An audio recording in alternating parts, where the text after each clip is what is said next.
Carrie was a sweet girl who had a great summer job. She was always fun to talk to when you come in and always had a smile on her face. The co-workers really couldn't give us any information on who would target Carrie for any type of revenge or any type of dislike towards Carrie.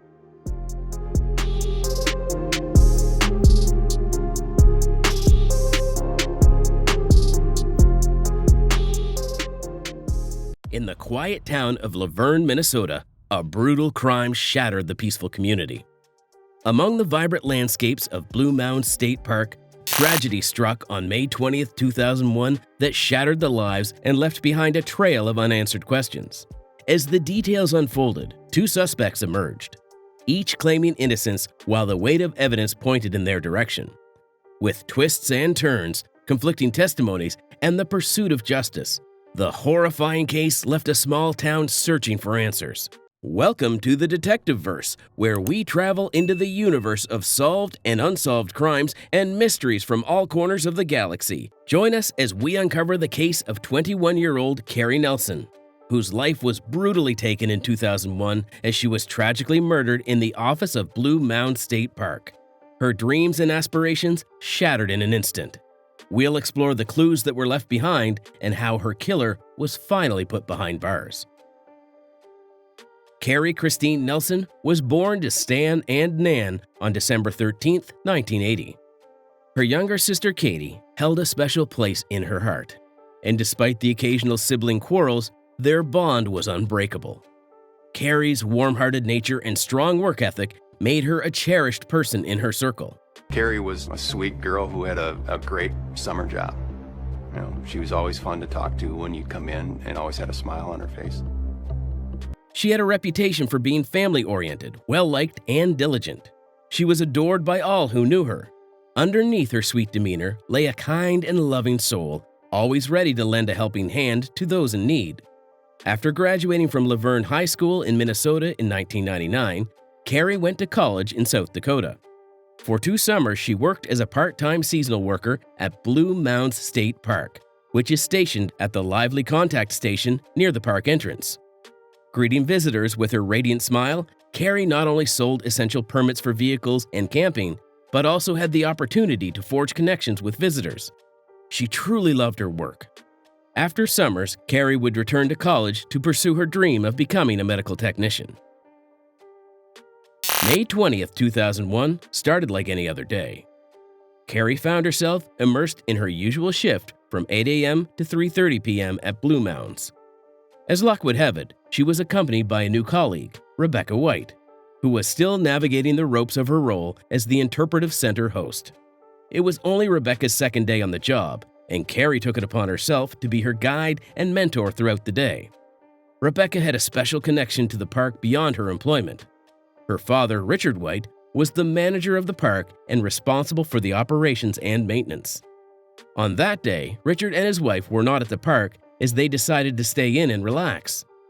At approximately 12:45 p.m., Rebecca left the contact station and made her way to the interpretive center, leaving Carrie all alone.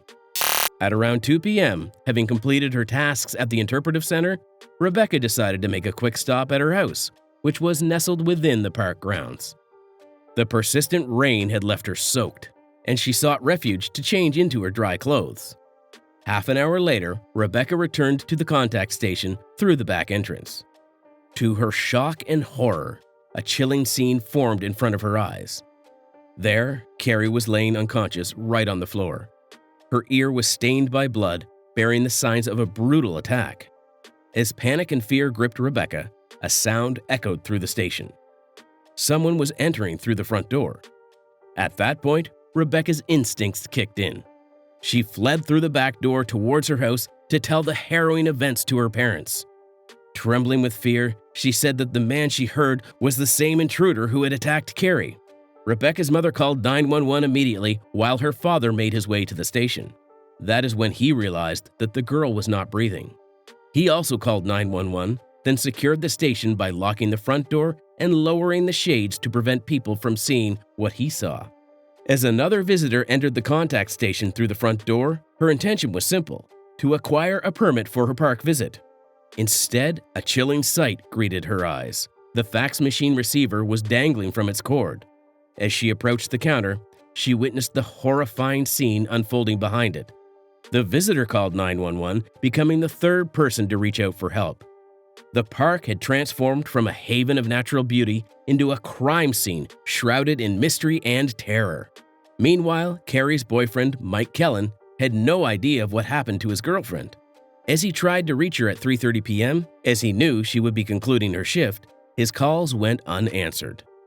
Law enforcement arrived at the park mere moments after the 911 calls were placed. The disarray within the contact station suggested that there was a violent struggle, with scattered papers strewn across the area, a broken chair armrest, fragments of plastic, and the fax machine receiver suspending from its cord. There were also bloodstains on the floor, ceiling, and counter. 2 gray bank bags and a sum of around $2,000 had also vanished from the station. In the chaos that unfolded, another discovery emerged. A piece of an engraved rock was found near Carrie's lifeless body. A packet of Doral Light 100 cigarettes and a broken Field Ranger wristwatch were also discovered on the floor alongside the young woman. The rest of the rock was later found in a nearby creek, but any forensic evidence that could have been present was washed away by the water. Law enforcement decided to interview the people in the park, seeking any information that could shed light on the tragedy. The accounts of witnesses provided crucial timelines. A couple who was camping within the park recalled seeing Carrie outside the contact station around 1:30 p.m., while another camper encountered her within the station at 1:52 p.m. A clue emerged from a letter Carrie had been writing to her boyfriend, dated at 2 p.m., suggesting that the attack occurred within the span of 2 p.m. to 2:30 p.m. Carrie's demise was officially declared a homicide. The autopsy conducted revealed the harrowing extent of her injuries, with the cause of death attributed to at least 5 blows to her head, inflicted with a blunt force. What I did was what's called a one-to-one comparison. I had the photographs of the object matched to scale the photographs taken at the autopsy, and then we were able to look at those photographs and actually even take the photographs from the autopsy and compare them to the actual object. And the rock was quite consistent with the injuries that were present. The investigation into Carrie Nelson's tragic case hit a roadblock when the initial DNA analysis yielded inconclusive results. The case went cold for nearly 6 years until the advancements in DNA technology shed light on the investigation. In April 2007, a refined analysis of the DNA found on the broken wristwatch produced a clearer mixture. Law enforcement initiated an extensive search through the DNA databases and those of neighboring states. A potential breakthrough emerged when the state of South Dakota presented a promising lead: Randy Leroy Swaney. At the time, Randy was serving time in the South Dakota State Penitentiary for burglary. Authorities took a fresh DNA sample from Randy, and the subsequent analysis revealed that he could not be excluded as a contributor to the DNA mixtures found on the watch. His finger and palm prints were compared to latent prints discovered within the contact station. 2 palm prints found on the counter were positively identified as belonging to Randy. These palm prints that could not be searched in the database. We actually needed better inked prints from his palms to run through all the exams. We were actually rather surprised to find his palm prints, in fact, on papers that were near the body. Then we also identified his palm prints on the counter surface. His right and left palm prints, as well as his left thumbprint, were uncovered on a Blue Mounds Writers Series flyer scattered on the floor next to Carrie's lifeless body. After retesting with a known sample of Randy's DNA, officials concluded that there was a 99.99% likelihood that his DNA was present in the mixture.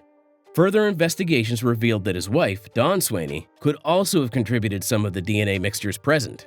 Dawn willingly cooperated with the police and allowed them to search a storage unit she had rented.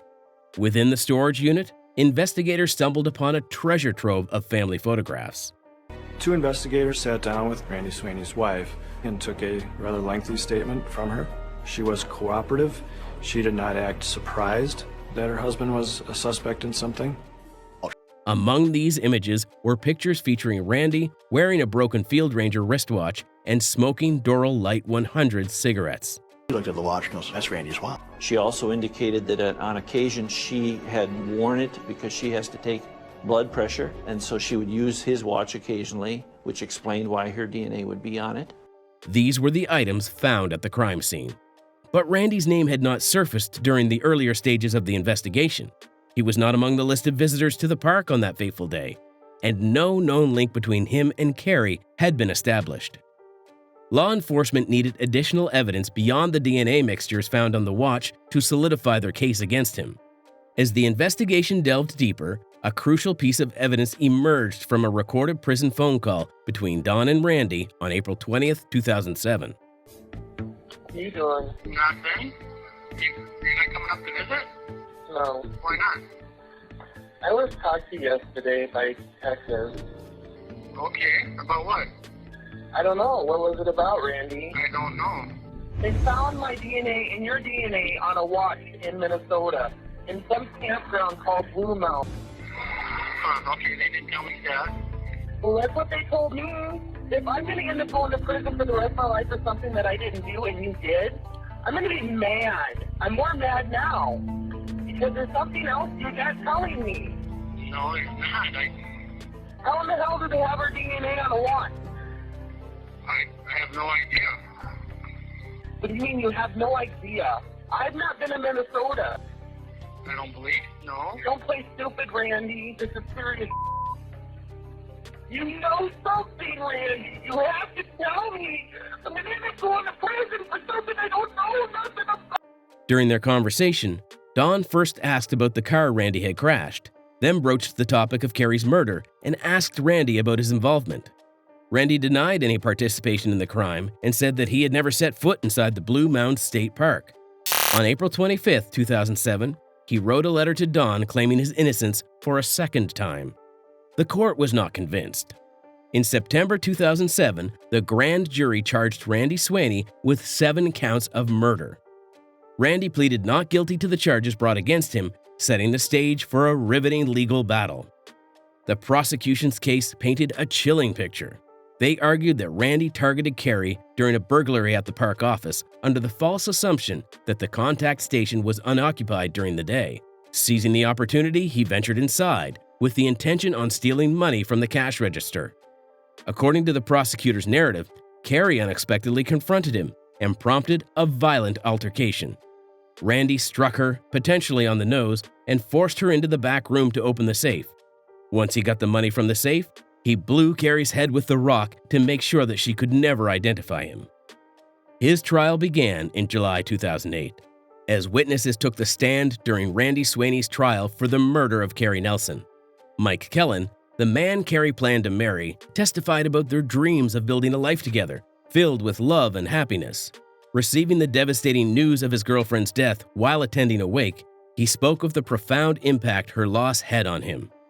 Rebecca White, one of the witnesses, vividly recounted the harrowing moment when she discovered Carrie's lifeless body in the park office.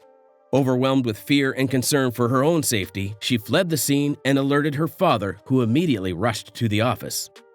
The emotional intensity of the trial heightened even more as the jury listened to the 911 calls made by Richard and others who witnessed the tragic scene. Their testimony shed light on the efforts made to uncover the truth behind the murder. Randy Swaney's testimony was a whole other story. In the trial, Randy discussed his criminal history, including convictions for auto theft, property damage, theft, and burglary. He admitted to having a drinking problem in the past and spending more money on gambling than he earned. Throughout the trial, the prosecution called upon a roster of witnesses to support their case, focusing particularly on the DNA and print evidence recovered from the contact station. One employee from the park testified to placing the 2001 Blue Mound Writers series on display in the office a mere 4 days before Carrie's tragic murder. Another witness said that on the day of the murder, he saw a white car that looked like an older Oldsmobile or Monte Carlo speeding away from the parking lot. Members of Randy's own family also took the stand and testified in relation to Randy's personal life, his behavior, and potential connections to the crime. Dorothy Hartman, Randy's mother-in-law, said that Randy talked to her about gambling and mentioned the presence of gambling machines in Sioux Falls, South Dakota. She also mentioned that he always wore a watch, which was supported by various photos presented as evidence. She recalled instances when Randy and his wife had asked her for money, indicating financial troubles. Randy's parents, Harold and Sandra Sweeney, provided additional testimony regarding his upbringing and financial difficulties. They mentioned a car they had sold to Randy, describing it as a 1984 Oldsmobile in tan color with a brown top. Harold said that Randy had damaged the car by running into a tree during a fishing trip. Sandra Sweeney, visibly emotional, spoke about Randy's 3 children and testified that he had experienced gambling problems even before his marriage to Dawn. She recalled discussing his gambling issue with authorities during the investigation and mentioned a conversation where Randy had compared quitting gambling to quitting drinking.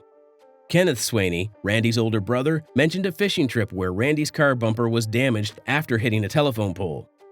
He expressed uncertainty about whether Randy continued gambling after his marriage. 2 former prison mates of Randy, Mike Cotman and Donald Ingalls, also testified. Mike claimed that Randy had spoken to him about an individual who had been smoked in the head, and later changed it to, she had been smoked in the head, suggesting something had gone wrong. He then said that Randy gave him directions to Blue Mounds State Park, discussed damaging his car by putting it in a ditch, and made comments about the missing watch, clothes, and bank bags. During cross-examination, it was revealed that Mike had informed other prisoners while in prison and had provided different versions of the conversation with Randy regarding Blue Mounds State Park. The inmate also said that Randy admitted to committing a crime at Blue Mounds, during which his watch had accidentally slipped off his wrist. The defense sought to establish Randy's innocence and argued that he was not present at the park on the day of Carrie's murder. Taking the stand in his own defense, Randy testified before the court. He said that on May 20, 2001, he was indeed driving the Oldsmobile, but had traveled to Vermilion in South Dakota and spent the day fishing alone in Vermilion. He also said that while returning home, he accidentally crashed the car into a tree stump. But he firmly denied being present in Rock County District Court. He also denied ever having been to Blue Mounds State Park. When the prosecution confronted him during the testimony with the findings at the crime scene, he said that he may have visited the contact station at some point to inquire about camping rates and explore activities for children, as his family members were campers. He admitted to previously owning a similar watch to the one found at the crime scene, but was unsure if he had ever lost it. After 6 hours of deliberation, the jury returned a guilty verdict, and Randy Sweeney was sentenced to life in prison for all charges related to the death of Carrie Christine Nelson on August 15, 2008. 33-year-old Randy Sweeney was found guilty in Luverne of 3 counts of first-degree murder and 4 counts of second-degree murder. The gravity of the charges led to a life sentence in prison for Randy with no possibility of release. The day after, Randy faced his sentencing. The verdict had been reached, and as Randy stood before the court, clad in an orange jumpsuit, the weight of his conviction hung heavy in the air. Family and friends of Carrie Nelson gathered in the courtroom, seeking closure and justice. When offered a chance to address the court, Randy seized the moment to express his belief that his conviction was influenced by the desire for closure in a small town.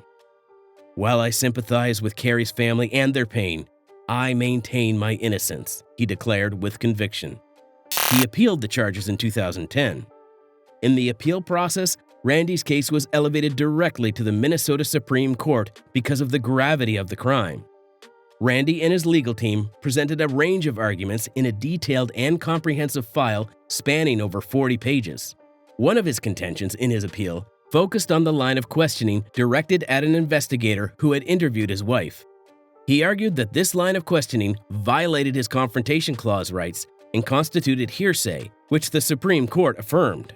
The court deemed the violation as harmless beyond a reasonable doubt, as there was additional direct evidence that supported the facts presented during the investigator's testimony, and concluded that the violation does not necessitate a new trial.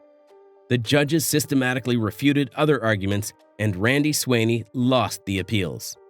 Randy's claims of prosecutorial misconduct and other points were also dismissed, with the judges finding no merit in his arguments.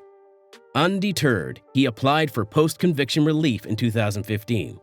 His hopes were once again dashed when the post-conviction court dismissed his claims. Randy's arguments regarding the claims had already been addressed and resolved during the direct appeal in 2010. One aspect of Randy's petition referred to a Supreme Court opinion in a separate case, which reversed a murder conviction and led to a new trial. However, the evidence presented during Sweeney's trial, including his DNA on a watch found with the victim's body, his palm print on the park office counter, and witness descriptions, solidified his conviction. On July 13, 2016, the Minnesota Supreme Court delivered its verdict and sealed Randy Sweeney's fate. Justice had been served thrice and for all. As the gavel fell and Sweeney was sentenced to life in prison, the case of Carrie Nelson reached a verdict, but questions still lingered in the air. Why was Randy Sweeney so insistent on claiming his innocence? Could there be another perpetrator out there evading justice? Let us know your thoughts down below.